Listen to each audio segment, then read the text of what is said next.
Going live. Okay, here I am. This is my third try at this.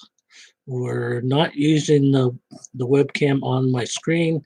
Instead, I'm using um, uh, an accessory, an adaptable, whatever you want to call it, a movable, um, because I want to, like the title says, we're going to look at some art in my Catholic Bible and sort of look at the holy work through the paintings of what I think are probably Renaissance artists.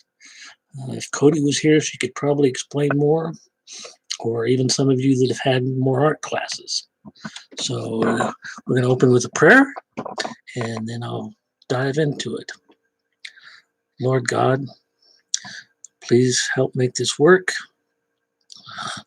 Let me say what is needed to be said, what you wish me to be said, and let those who hear with open minds and receive this word in your Son's holy name. Amen. Well, we're talking about the Holy Week, so we're going to start off with the first day of the Holy Week, which is Palm Sunday, which was last Sunday, in case you missed church. Now, we know Palm Sunday, we know that Jesus, it celebrates the triumphal entry into Jerusalem, which is the title of this particular painting, which I hope I'm not screwing up too bad. Here's one side of it, and there's the other. You will notice in the background people waving palms. See these fronds? You'll also notice down on this side, oops, they're throwing fronds on the ground before Christ. And remember the ass, the donkey that he rode in on. Disciples came in and got it and basically borrowed it from someone they didn't know, which in some people's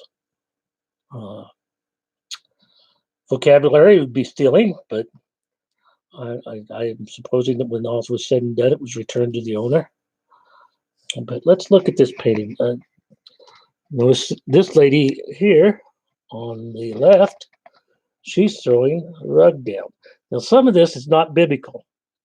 Renaissance papers took what they called an artist. What do they call it? Anyway, they added flair to the paintings, just like Jesus probably didn't actually have a halo, but he does this painting to signify who he is and that he's a holy person. As Jesus rode into Jerusalem on the ass, great crowds came out of the city to welcome him. Enthusiastically, they threw their garments and palm leaves in his path and cried out in praise, Hosanna. Mark chapter 11, verse 9. So I guess maybe they did. But you might look at some of the detail on this. Here a lady is, where am I? Waving a scarf. Over here, it looks like a woman's got a picture on her head. Not to be confused with picture. Notice the small children with flowers. Somehow I don't see, I can't picture little kids running around with flowers in Jerusalem at that time. But it is, I suppose it is possible. This is called, as I said, Triumphal Entry to Jerusalem. It's painted by Bernard Blockhorst. It is in the Syracuse Museum of Fine Arts in Syracuse, New York. If we go into a little bit different painting, this is Jesus Drives the Moneylenders from the Temple by, by Karl Bloch. Following the triumphal entry into Jerusalem, Jesus drove the buyers and sellers from the temple and then said to them that this house should be known as a house of prayer, but they had made it into the den of thieves. This is the Holy Temple, Solomon's Temple, as it was sometimes called. Again, you notice Jesus, they gave him a halo, and you see the different, here's a guy with a basket of, what is it? Looks like a chicken. You see the chicken sticking out there? Right there. Down here, this poor guy, he's lost his pigeon. And I don't know if he's worried about what it's going to do or what. Now, here's probably a money changer. That is someone who, you know, for a slight fee, changes big money to small. And the reason this is outside the main temple, this is an area that was left open and had become basically a market area because people would come to the temple to make a sacrifice, and many of them traveled from far away. So it was easier for them to buy in the markets of Jerusalem. Well, somewhere along the lines, the priest must have got an idea that this was a moneymaker. And so, very much like out at the complex, they decided to rent out stalls inside the temple courtyard. And people could buy stalls and sell their goods or make change or whatever. You can see up here, you don't ever really see the rope itself, but you see that Christ has got it wrapped around his hand. Don't know. You might see some other interesting things in there, but that's all I can see for right now. We're going to go to the tribute money by John Singleton Copley. Answering the question, if it were lawful to pay tribute to Caesar, Jesus took a coin and asked whose picture was on it. Receiving the reply, Caesar's, he then told them to give Caesar's what was Caesar, but unto God what was God's. Okay, here is a photo of the painting, which is located in the Royal Academy of Arts in London, England. You see Jesus. This time, he has no halo. And you're simply left to assume that's him. They don't closely identify him. I noticed this one gentleman here with the pointed beard. He's almost a stereotypical, what they would have been considered a stereotypical Christian, or not Christian, Jew in Europe. Europe Jews were generally frowned upon at that time because they were money lenders. They were the only people who were allowed to lend money. And it wasn't so much they were allowed to as people, the government didn't feel that Christians should dirty their hands by usury, but Jews could. So, and he said, render unto Caesar that which is Caesar's and God which is God's, meaning the government had its place and God had his. And if you really read the Bible, you'll never find Jesus is, we hear a lot about Jesus being a socialist, and that if he was alive today, he'd probably be with AOC and everybody else. But the truth is, Christianity teaches individual responsibility, not collective responsibility. It's not the responsibility of the government to take care of people. It is our responsibility as Christians to help and serve one another. Jesus instructs the apostles by Martin de Vos, instructing his apostles on the coming destruction of Jerusalem and the signs of the end of the world. Jesus commissioned them to watch and be ever prayerful. Luke chapter 21, verse 36. Remember, Christ said that not one stone would stand upon another when he was talking about Jerusalem. This isn't a real clear picture. There, that's better. Get farther back and it's better. You'll notice there's actually 14 figures in here. I think the two on the left are just background, and you'll notice that there's 12 people surrounding Jesus. I don't know if you've noticed, but most of the people in these pictures are more European than you would think, than Mediterranean or Middle Eastern. And that's because we all have a tendency to think of biblical characters in terms of our ethnic and racial backgrounds. So these guys are very white and very, in some cases, Nordic. I mean, you've got a redheaded Irishman over on the right-hand corner, and yeah, they're pretty white. I imagine if they look like most of them had brown eyes, but it wouldn't surprise me if they painted somebody with blue. You'll also notice that they are generally older in these paintings, which they really weren't. You see this gentleman, that one, This one, they're all gray. They're gray-haired, balding. Um, the others, for the most part, appear middle-aged. The redhead gentleman and this one here look a little younger. But the truth is, as near as we can figure, that the apostles were probably fairly young, at the latest in their early 20s. This particular painting is in Schlosskapelle in Chile. Chile, I don't know how to speak German. Germany. It says West Germany, which kind of tells you the age of this Bible. You guys probably don't even remember when there was an East from West Germany. Well, you wouldn't, because it fell apart long before you were born. Okay, this painting should be familiar to everyone. This is The Last Supper by Leonardo da Vinci. In the upper room in Jerusalem, Jesus met with his apostles to eat the Passover supper with them. There, Jesus took bread, blessed it, and broke it, and gave it to the disciples, instructing them to take it and eat it, for this was his body. Then he took the cup, gave thanks, and gave it to them, and to drink, saying that this was his blood, which was to be shed for forgiveness of sins. Matthew chapter 26, verse 27. Hope I'm not getting you guys too dizzy.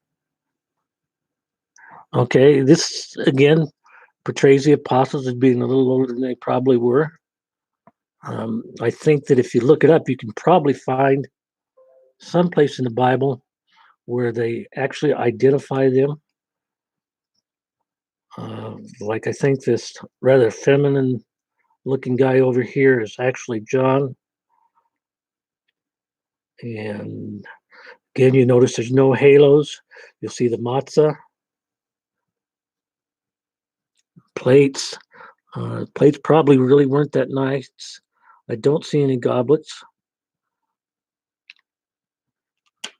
And dressed in different manners. They look a little too brightly colored for the time and for the people. Their dress. But again, that's probably a touch of Europe. So going from the supper, we go to Gethsemane. Again, you'll notice this one has the halo. The Agony in the Garden by Heinrich Hoffman. This is in Riverside Church, New York, New York. After the Last Supper, Jesus led his apostles to Gethsemane, where he asked Peter, James, and John to watch while he prayed. Through sweating blood at the thought of the Passion, our Lord's Prayer was one of submission to his Father's will. Now, if you'll remember right, apostles weren't very good. They went to sleep. And 3 times he went back and had to wake him. If you also recall, as it says, he sweated blood, and he asked Jesus to he asked God to remove the cup from his lips, which basically meant that he didn't. He asked God that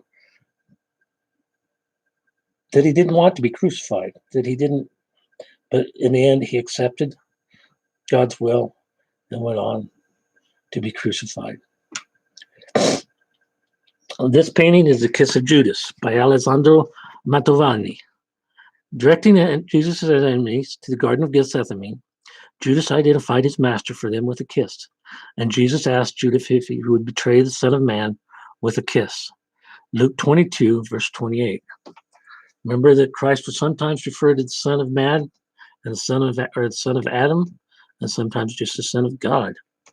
On this picture, there is a halo. You see people being knocked down, and Judas is kind of a stereotypical looking Jew.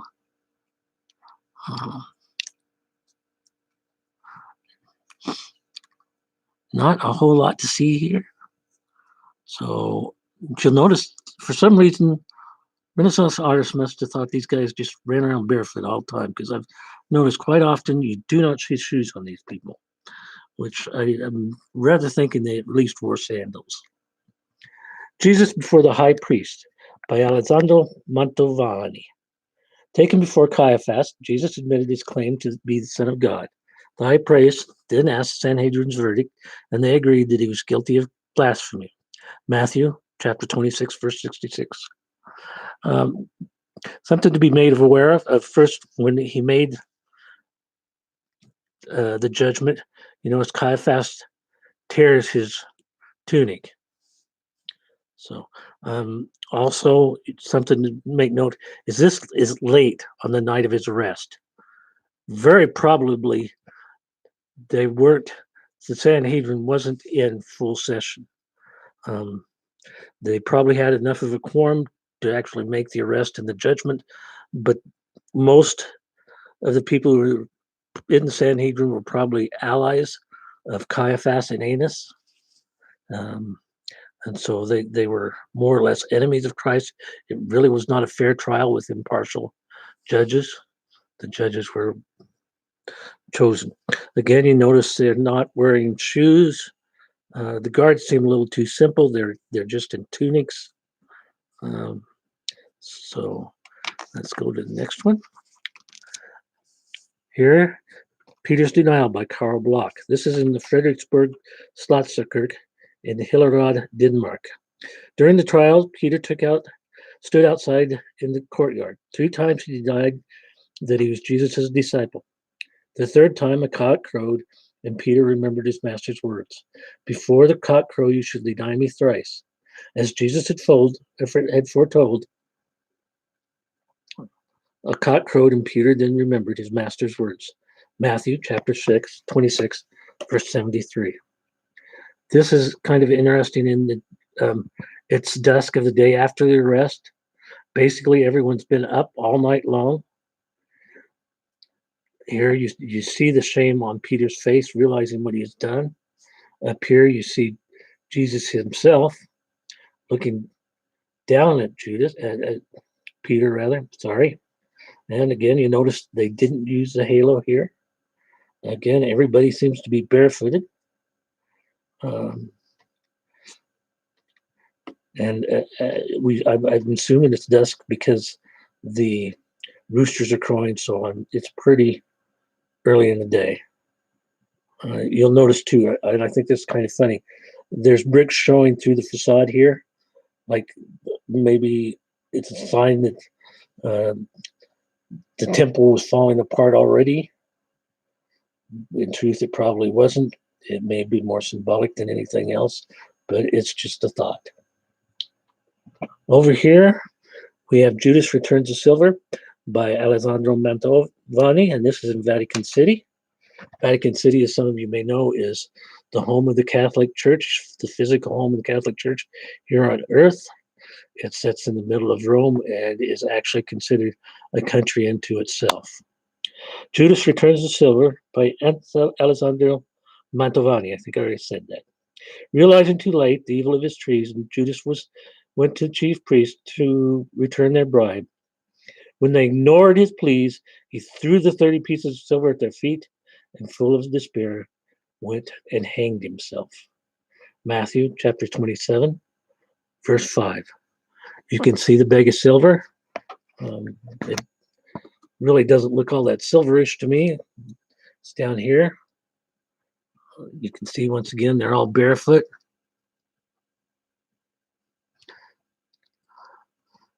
And, these are the Pharisees and Sadducees. I don't know. They're kind of just blah. And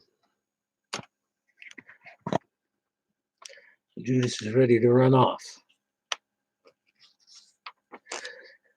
This painting should be familiar to you guys because it's in the church. I don't remember whether it's still in the sanctuary or if it's out in foyer now.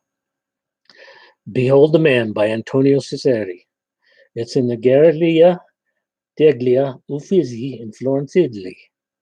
Pontius Pilate, knowing Jesus to be innocent, shrank from sentencing him to death. Thinking a scourging would satisfy his enemies, he presented the bruised, bleeding Christ to them. As soon as they saw him, they cried out, "Crucify him!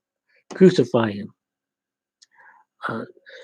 Here, if you look carefully at Jesus's back, you'll notice that I don't know, this may have been supposed to be before he was scourged, or it might be that they just sometimes in art they don't like to show the blood. Some films about Christ are kind of this way too. They don't show the true horror of a crucifixion, especially Christ was so badly beaten and he would have already been, this is probably early morning, mid morning after he's been arrested. He's been up for 30 some hours, so he would have been tired. They beat him. He hasn't been fed since the Last Supper, which was, in fact, his Last Supper before the crucifixion. He was not fed anything. You can see people up on the balconies over here on the right. See they raised hands and calling for the crucifixion. Okay. I thought it was kind of interesting that they put in a leopard skin there on what I'm supposing is Pontius's feet. Here is The Way of the Cross by Adam Elsheimer. It is again in the Galleria Doria Pamphili in Rome. Desperately weak from the loss of blood, Jesus fell to the ground under the weight of the cross. Simon of Cyrene was forced to help him carry it, and the tragic procession moved on to the place called Golgotha, where Jesus was offered a sedative but refused. Matthew chapter 27, verse 34. I find it kind of odd that they offered to give him a sedative because the whole idea of crucifixion was just to be really, really cruel. If you look at these guys, they almost look like you would. The helmets of the guards look more like the helmets of Spaniard conquistadors. The one, and I don't know what he's supposed to be, whether he's supposed to be a soldier or what, but you'll notice that the one general has a turban of all things, which would be questionable. There's been a lot of discussion over the years as to what the cross was, whether it was the full cross that Christ had to cover, or whether it was just the cross beam, because they did have Golgotha was set aside for crucifixions. They held crucifixions there before Christ was crucified and after he was crucified. And theories are that there were permanent post holes there that they could drop the vertical beam in and just drop them in. Others say that the beams were left up and that they hoisted, after they nailed them to the cross beam, they hoisted them and then set them into the beam. There would be a cross cut there that they could be set into. Something you might see is there's a couple of people, there's people up in the trees watching, and I'm guessing this is supposed to be Jerusalem in the background. See it there? And if you look real close, you can see they almost look like children up in here and over here. A ladder, which was probably supposed to be used to take Christ and to take those that are going to crucify and help nail them into place. I find it kind of odd. These two, who I suppose are the two, if you look, there's two men and their hands are tied behind their back. I would have thought that they would have been required to carry two, but as I said, there's a lot of artistic freedom in these paintings. Again, you'll see in this painting, Christ has a halo, whereas in the previous painting, he does not. And it's just the artist's taste. The Crucifixion Itself by Giovanni Battista Tiepolo. On Calvary, Jesus was stripped of his garments and crucified between two thieves who had been condemned to a similar penalty.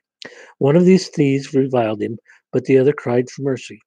After 3 hours on the cross, Jesus cried out that into his Father's hand he commended his spirit. Having said this, he died on the cross. Luke chapter 23, verse 46. This is in our country. This is in the City Art Museum of St. Louis, Missouri. Okay, there's the cross. You will notice that on a lot of sculptures and things and paintings, the words INR, the letter INR, which essentially I believe mean King of the Jews, because that was what was posted above his cross. These are pretty simple crosses, a little different. They look more like rough lumber. Even just posts as far as the vertical timbers are. You see Christ has a halo again.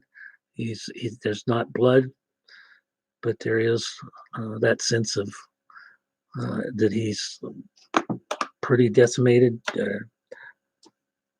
dead and sick. You see the women of the cross, the Marys. You don't know who is what, but the women disciples seem to have stayed much closer during this time than anyone else. I think was it John or James was also there.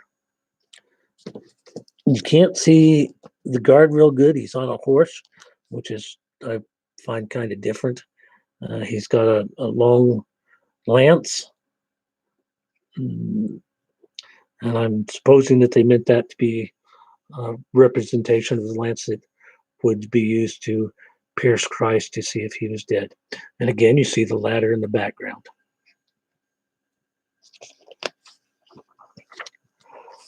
Here, The Soldiers Cast Lots by Raymond Steen. Private collection of C.D. Stampley, Charlotte, North Carolina. As Jesus lay dying on the cross, Roman soldiers cast lots for his tunic. They did to fulfill the psalmist's prophecy that the soldiers would divide his garments among them. John chapter 19, verse 1924. In my mind, when I picture them gambling, I more or less picture them actually just right underneath, where here they seem to be a few yards away from the cross. You can see Jesus and the two thieves, probably Mary and Mary Magdalene. And the whole thing seems to be really, the background is very stark, dark. Again, you can see the sign above. I think maybe you can see the sign above his head. There's a little bit, you can see a little bit of blood for a change on him. It's on his loincloth, and you can see some on his body. You see the one Roman soldier that's getting ready to roll die. The others are waiting. Jesus is Buried by Carl Bloch. This is in the Frederiksberg Slotskirke as well in Hillerød, Denmark. Joseph of Arimathea used his influence with Pilate, obtained permission to remove the body of Jesus from the cross. Helped by Nicodemus, he wrapped it in fine linen and placed it in the sepulchre, which he owned. He then rolled a stone into the doorway. I have to point out that both Joseph of Arimathea and Nicodemus were very probably members of the Sanhedrin, and they may have been there when Christ was judged, or they may have come in afterwards. They may have been left out because people knew that they were sympathetic towards the Jesus and his followers. You kind of are led to assume that maybe this older gentleman here is possibly Joseph, because he was an older man. And of course, the women are probably Mary's mother, Mary Magdalene, the other characters. I don't know. You'd assume one is, I believe it was John, and this is Christ himself. I don't know whether this is supposed to be outside the tomb or inside. It must be outside the tomb, because you'll notice there are flowers here and here and here and grass. So this must be portrayed as being outside the cave, and they're preparing him to take him in. You'll notice the shroud. Some of you may have heard of Shroud of Turin, which is supposedly the burial cloth of Christ, which is in Turin, England. I mean, Turin, Italy. And it's kind of an interesting artifact. Whether it's actually the Shroud of Christ or not is still up for grabs. Okay, now we go to The Actual Resurrection by Carl Bloch. This is in Jacob Church, Copenhagen, Denmark. Very early on Sunday morning, a number of women went to the sepulchre and were astonished to find the stone rolled back, and to hear an angel tell him the glorious news that Jesus of Nazareth, who was crucified, was not there, for he had risen from the dead. So this is the climax of the week. This is what the week was all about. This is what Christ's life was all about and what it was meant to lead to. From the time he was born in Nazareth, from the time he was conceived in Bethlehem, to him being born in Nazareth, to him traveling to Egypt and back to Nazareth. This was what it was all about. I'm looking at this, and one thing that pops to mind is I wonder if Easter lilies actually grew in Palestine or in Israel, whichever you want to call it. This is a wonderful painting. The angels look feminine, but as we know, angels generally don't have genders. But you might also notice that next to each, the one on the left, there's a helm and a sword, a helmet and a sword. And the one on the right, there's what looks like a shield. I think that's to signify that they were guards, they were warriors, as well as God's angels. Well, I got through it this time, and hopefully you guys will have gotten something out of this. I don't know. I really do miss you guys, because I would much rather dialogue with you, converse, than do a monologue. I'm not a preacher. I'm not even a real good lecturer. So I'm going to say, go with God. Have a happy Easter. I hope to see you in a month or so. I'd like to try Zooming with you guys and maybe doing a few other things. You guys know how to contact me. I think you know my email, my phone number, some of you. If nothing else, you can call the church and someone can help you get a hold of me. I really do want to hear from you guys. We really are praying for you. We just want you to know that we miss you, and that we really do look forward to seeing you, both Leanna and I. So you guys have a happy Easter, and if I don't see you for a while, God bless.